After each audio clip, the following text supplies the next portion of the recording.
আমি আজকে পুঁই শাকের তরকারি বানাচ্ছি, তোমরা প্রথম থেকে শেষ পর্যন্ত দেখতে থাকো। কড়াইতে তেল দিলাম,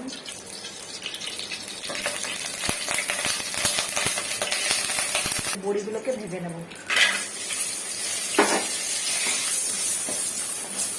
বন্ধুরা, এই যে বড়িগুলো ভেজে তুলে নিলাম। এবার কড়াইতে সর্ষের তেল দেবো।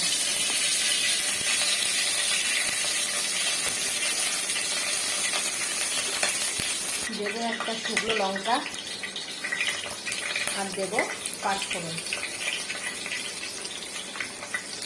দিয়ে, এখানে আছে ডাঁটা কুমড়ো, আলু, বেগুন, শিম সব কিছু কেটে কুটে নিয়েছি। এইবারে সবজিগুলোকে দিয়ে দেবো। এই রাঁচটা ছিল,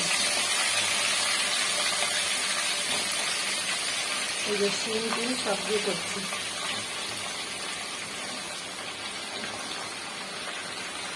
দিয়ে দেবো কয়েকটা চেরা কাঁচা লঙ্কা,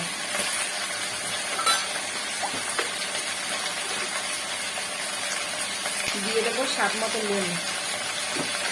নুন, দিয়ে দেবো অল্প ডিম,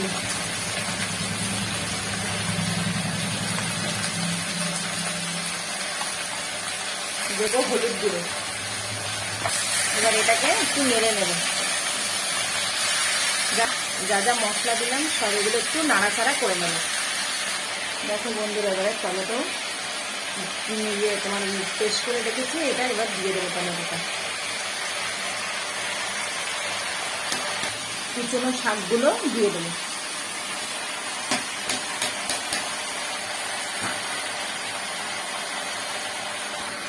এরপরে এবারে নেড়ে চেড়ে নেবে।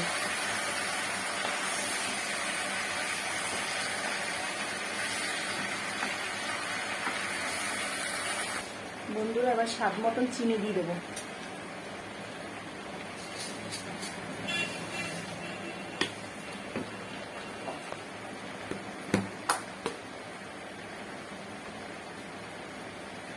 দেবো একটু জিরে গুঁড়ো। এগুলোকে কষিয়ে নিয়েছি, এবার এগুলোকে একটু সিদ্ধ হতে দেব, ঢাকা দিয়ে সিদ্ধ হতে দেবো। এবার জল দিয়ে দেবো, জল দিয়ে আর একটু সিদ্ধ করে নেব। বন্ধুরা, আমার এটা জল দিয়ে ভালো করে রেডি করা হয়ে গেছে। হ্যাঁ, এগুলো সিদ্ধও হয়ে গেছে। এবার আমি বড়ি দিয়ে এটাকে আমি চাপা দিয়ে